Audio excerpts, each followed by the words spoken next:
there is nothing new going on in Frankenstein. I'm sorry, guys. Like, they're just lucky that the producers of The Bride, which comes out March 6th, 2026, that they decided to push their opening into 2026. They were originally supposed to open in 2025.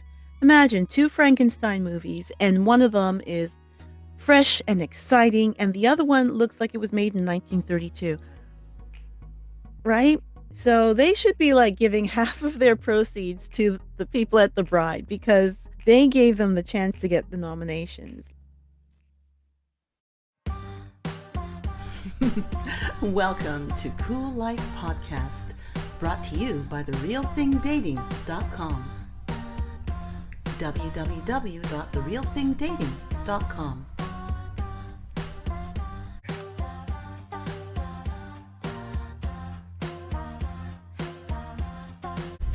I'm Eva John. I'm a former candidate for local government. I was a children's television entertainer, and I love this world, and I believe we should take care of each other and have a lot of fun along the way. Welcome to CooLife. Here we go. And welcome to the CooLife Podcast pre-Oscar show. I'm Eva John, and we are kicking off Season 4 with our pre-Oscar show. This is a quick look at the nominees for the 2026 Academy Awards. We're going to jump right in. Let's have a look at the category of Best Actress. The nominees are Jessie Buckley for Hamnet, Rose Byrne for If I Had Legs, I'd Kick You, Kate Hudson for Song Sung Blue, Renata Reinsve for Sentimental Value, and Emma Stone for Begonia. There are so many strong performances with the female nominees. I really feel my vote is going to Jessie Buckley for Hamnet. Just the trailer itself made me cry. And this is the telling of the tale of William Shakespeare's family and how his son inspired the play that became one of his best ever works, Hamlet. Apparently back in the 1500s, the name Hamnet and Hamlet were interchangeable. So when he wrote Hamlet, he was writing a play about his son. His son, who was a twin, and he was a fraternal twin with a sister. So the twins were Hamnet and Judith, and their older sister was Susanna. And so I'm not going to give any of this away if you're not familiar. In fact, I love Shakespeare. I love Hamlet. Those who know me know I'm greatly inspired by the play Hamlet. And in my younger years, I went to see R.H. Thompson, one of Canada's pillars of fine acting. He was in the role of Hamlet, playing at Toronto Free Theatre. And it was a wonderful, perfect performance. And Albert Schultz was in the role of Laertes. I came out of that performance transfixed. And in fact, I made some life-changing decisions after seeing Hamlet performed by R.H. Thompson, Robert H. Thompson. And seeing the amazing offerings of Hamnet has inspired me yet again. All I can tell you is you go see it, you decide, but that Oscar, that's in the bag. Jessie Buckley is getting this one. Sorry. I mean, Emma Stone has shown what a strong performer she is. It's amazing seeing her grow because she's in another quirky role. I kind of did not take too well to the quirky role she played in Poor Things. But This, I think, takes the quirky role and allows her to actually show that she's an amazing actor.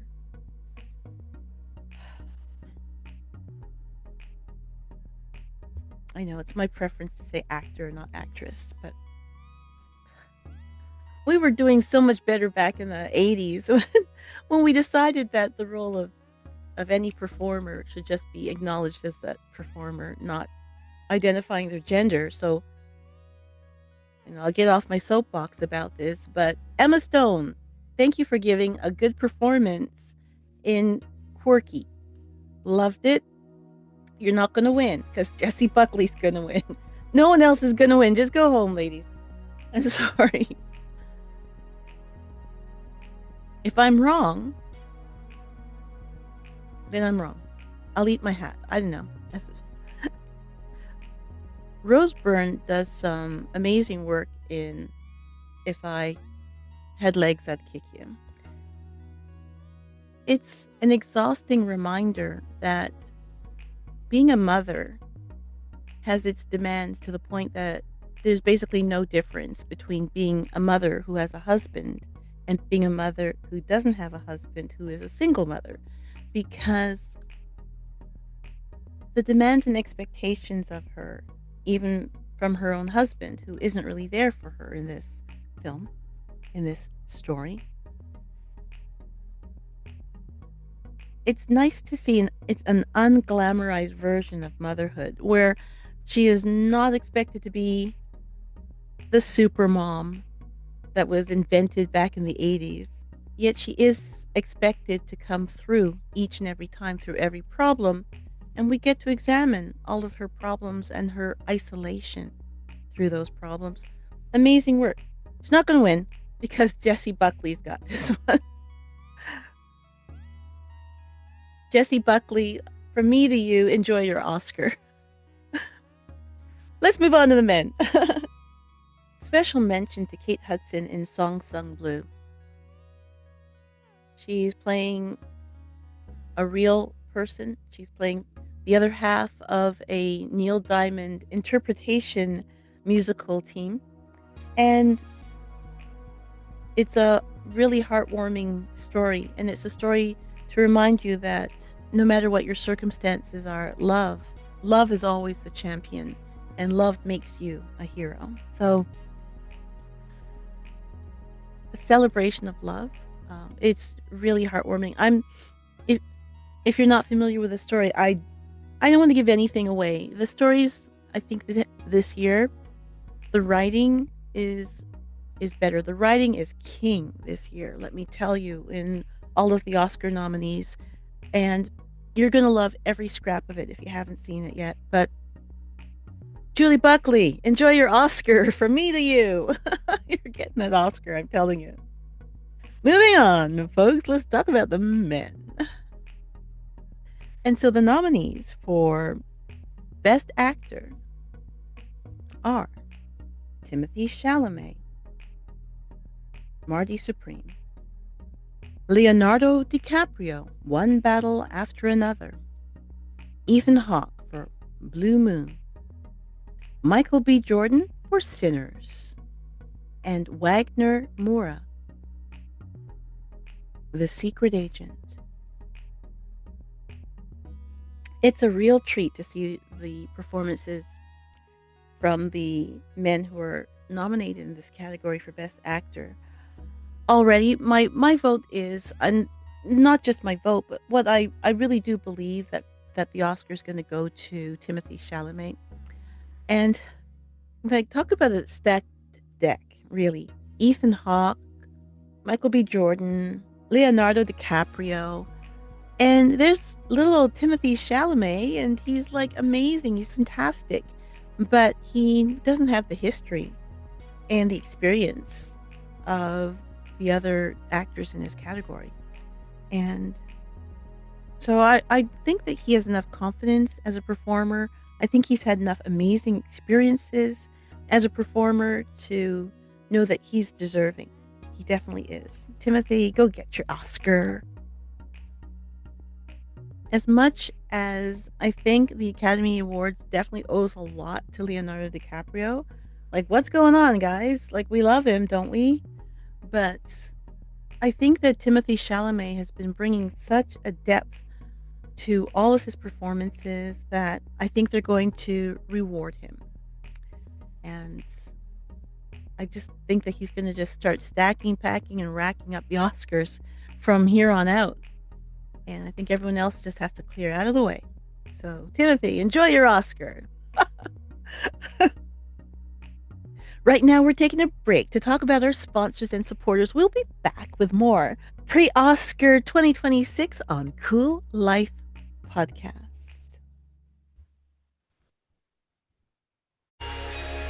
Those lonely days of lockdowns and isolation are gone for good. Go to www.therealthingdating.com. That's www.therealthingdating.com. It's time to share. Share your time, share your life, share your love. www.therealthingdating.com. Join for free. Upgrade at any time, starting at just $5.99 a month. www.therealthingdating.com. Because it's time. Becoming the Small Business Billionaire by Russell T. Dalton. Available on Amazon. Link in the description. $13.95 US. This is your guide to the possibility of making your dreams of generational wealth come true through small business ownership. Change your life and the lives of those you care for. You're listening to the CooLife Podcast. We'll be back in 3, 2, 1.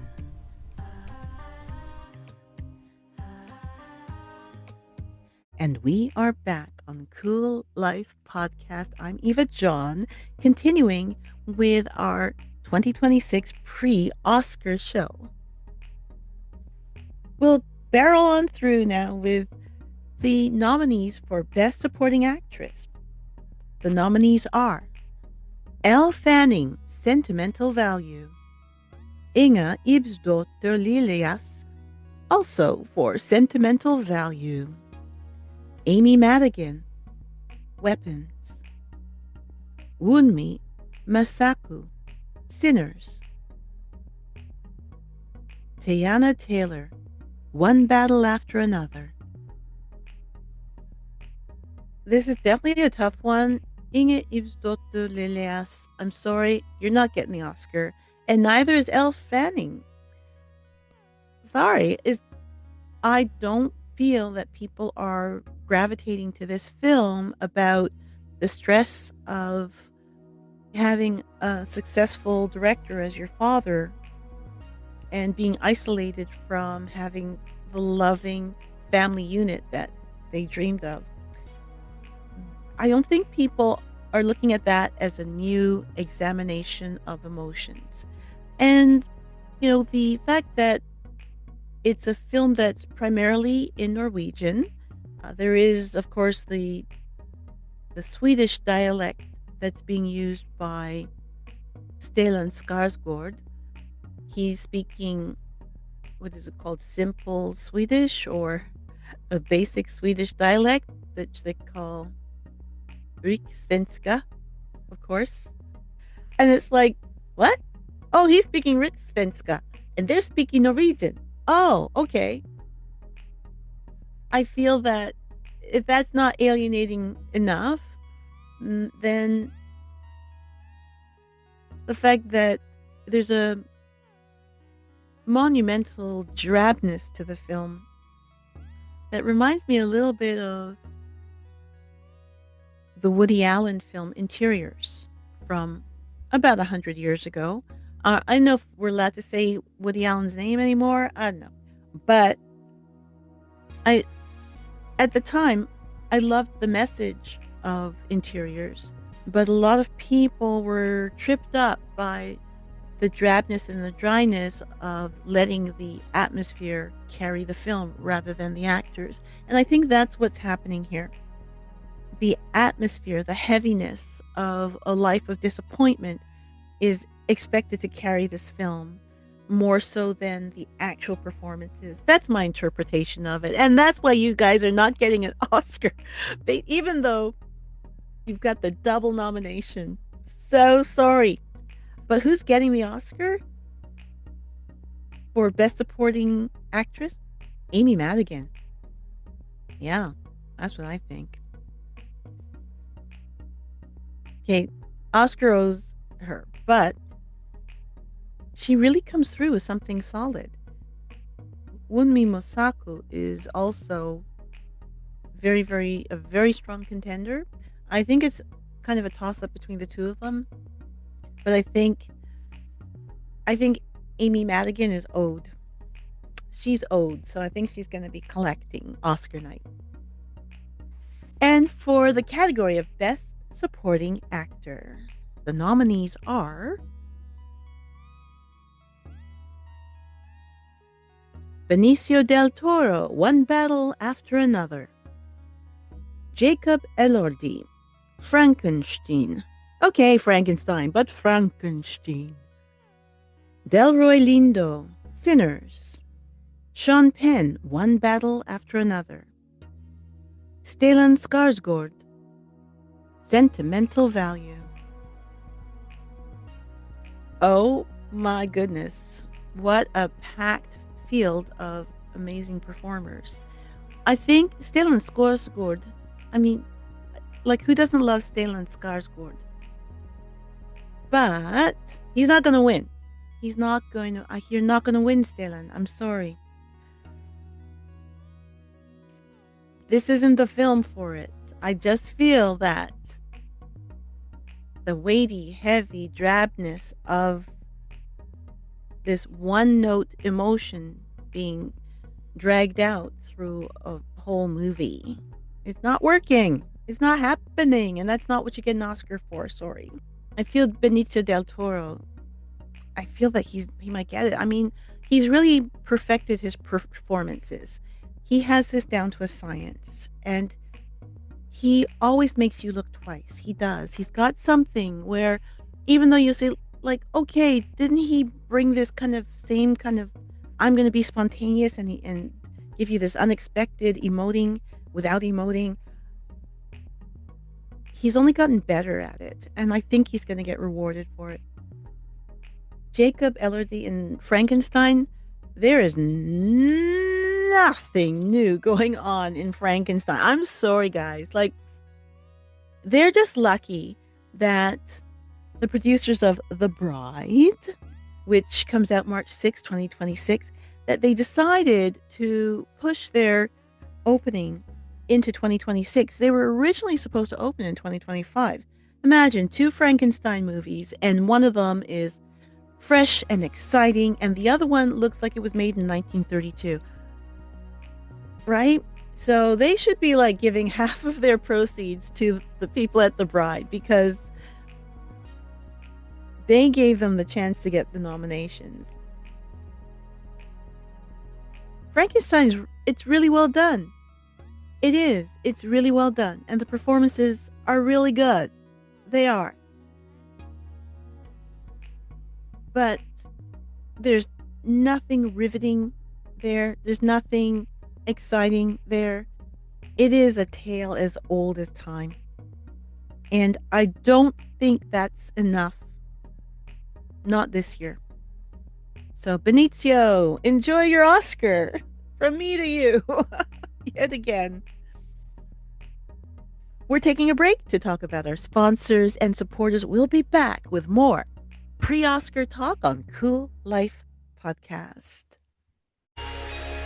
Those lonely days of lockdowns and isolation are gone for good. Go to www.therealthingdating.com.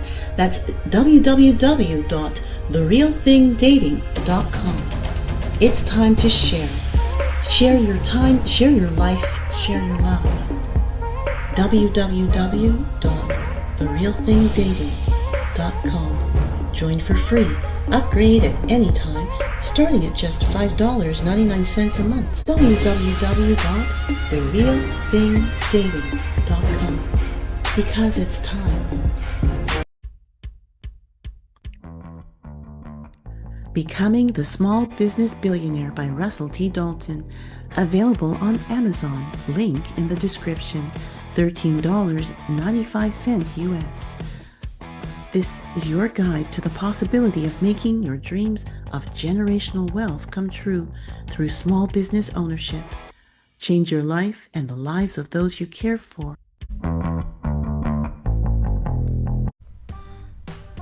This is CooLife Podcast. Please remember to subscribe to CooLife on your streaming service and on YouTube as Hellenique Today. That's HELENIQUE Today.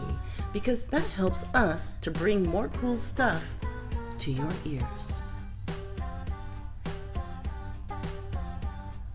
You're listening to the CooLife Podcast. We'll be right back.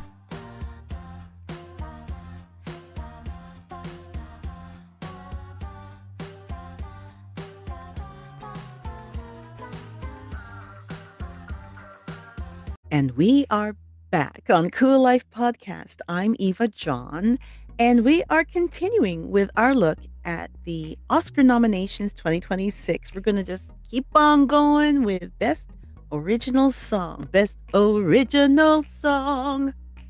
So what's happening with Best Originals? What's happening with Best Original Song? We're kind of on the brink of making history here.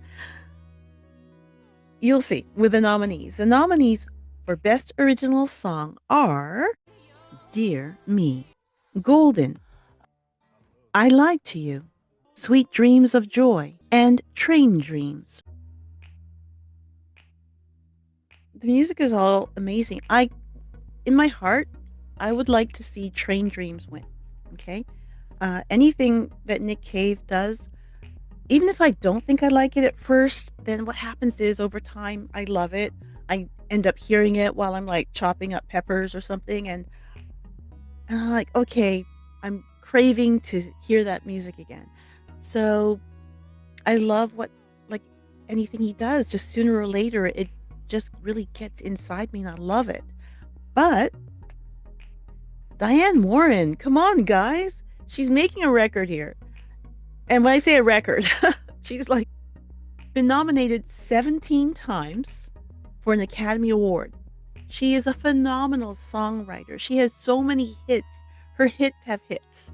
She's like the grandmother of hits. And she has never won an Oscar. 17 nominations. So this is her 17th nomination. They did a documentary about her life and her music. And this is an original song titled Dear Me, which is performed by Kesha. And somehow, if she wins on Oscar night, we're going to be seeing her break through that steel wall that has been built around her and her music. It makes no sense. How can you be that good and that successful and never have the acknowledgement that your amazing music is not just that they're hits because people love that music? I don't know. I don't know. I don't know. Is it sexism? I don't know. Is it that her music is too successful and they'd rather have music that doesn't quite swing right for the fences every single time? I don't know. I don't know what's going on with the Oscars. But Diane Warren, you're in my heart. I'm praying for your success. But I love Nick Cave's music. So I hope you both win. I hope it's a tie. Moving on. The next category that we're looking at is Best Director. And the nominees for Best Director are Chloe Zhao, Hamnet, Josh Safdie, Marty Supreme, Paul Thomas Anderson, One Battle After Another, Joaquin Trier, Sentimental Value, and Ryan Coogler for Sinners. Well, Chloe Zhao is going to win this. Hamnet, And if you're crying in the trailer already, I was crying through the trailer. Okay. So,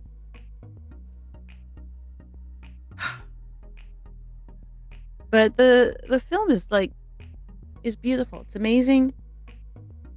Her sensitivity to the powerful experiences that these people, these real people, went through. It's just loving. It's touching, and if she doesn't win, something's wrong with the Oscars. Put it that way. Even Jessie Buckley won for Best Actress at the Golden Globes, at the Critics' Choice Awards, and I am fully expecting her to win here at the Oscars. As I said earlier, the way the material was treated, is perfect. It's spot on. It's beautiful. It's emotionally transformative. That's what you win for. Marty Supreme, I think it took a lot of people by surprise.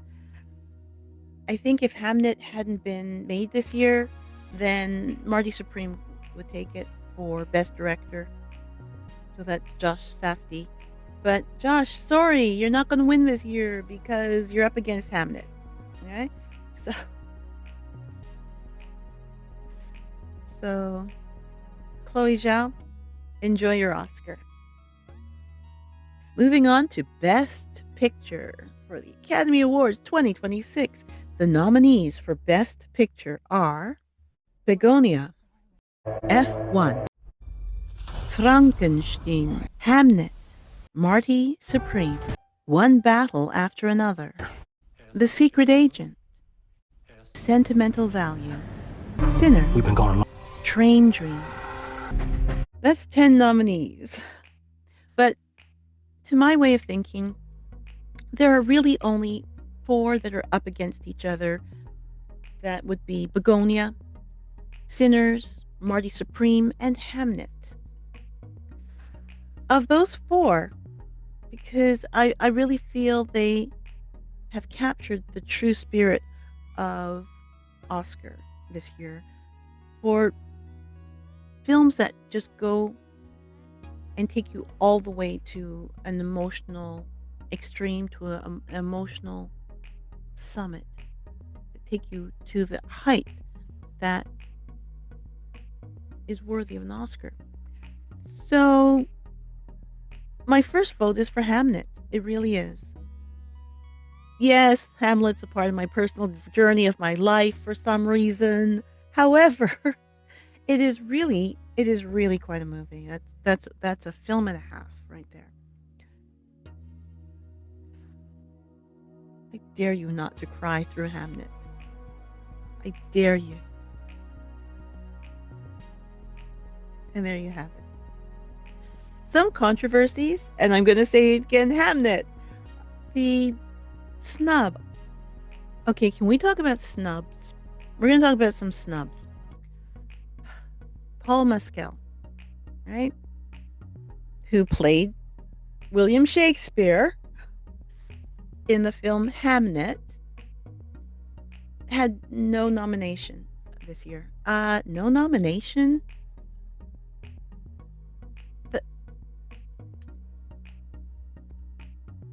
They need to give him a special Oscar for this. It really, the performances, everybody balanced perfectly against each other. I really feel that he deserved an acknowledgement. Some people are not happy that Cynthia Erivo doesn't have a nomination. They're not happy that Wicked for Good doesn't have a nomination. I'm not surprised Wicked for Good doesn't have a nomination. I think people were getting tired of it. I'm sorry. I think they probably wanted a little more space between the first Wicked and the second Wicked. That's what I think. That's what I think. And I think that they didn't pace it correctly.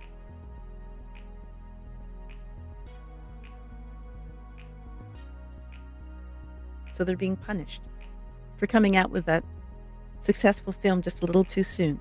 So no, you're not getting acknowledged. You're not going to win anything because you're not nominated. And that's that. The nomination process is just like a political campaign. You've got to campaign for the nomination for people to vote you in to then get voted in.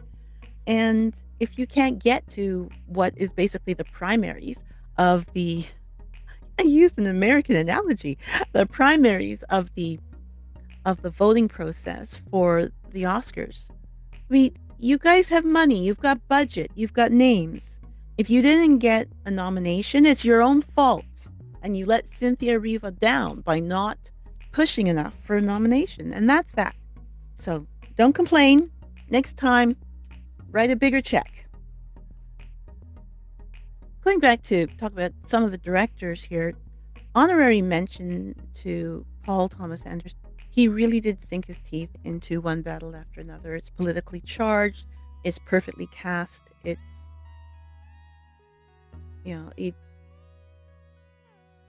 he spent an entire career knowing how to make a film like this. I just don't think he's going to win because Hamlet's going to win. That's all. That's all. Chloe Zhao. She directed Hamlet and she's going to win. There's a lot to be said for Sinners. Sinners broke a record at the Academy Awards this year with 16 nominations. So it is a special movie. It's going to walk home with some Oscars, definitely. It might even walk home with Best Picture. I don't think it will. I just don't think the vote's going to go that way. I don't mind being wrong. I can live with being wrong. No, I can't. Yes, I can. No, I can't. Hamlet, she says. So I'm excited to see what happens with the real votes. And join us after the Oscars. We're going to have a post-Oscar show with discussions on what really happened. Thank you so much for joining me to take a look at the nominations for the 2026 Oscars. Until our next episode, I'm Eva John for CooLife Podcast. Bye.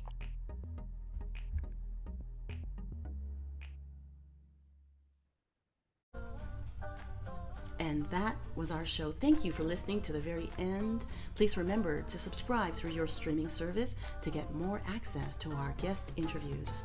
Also, please subscribe on YouTube to help support our podcast. Until next time, I'm Eva John for CooLife Podcast. Thank you for turning me on.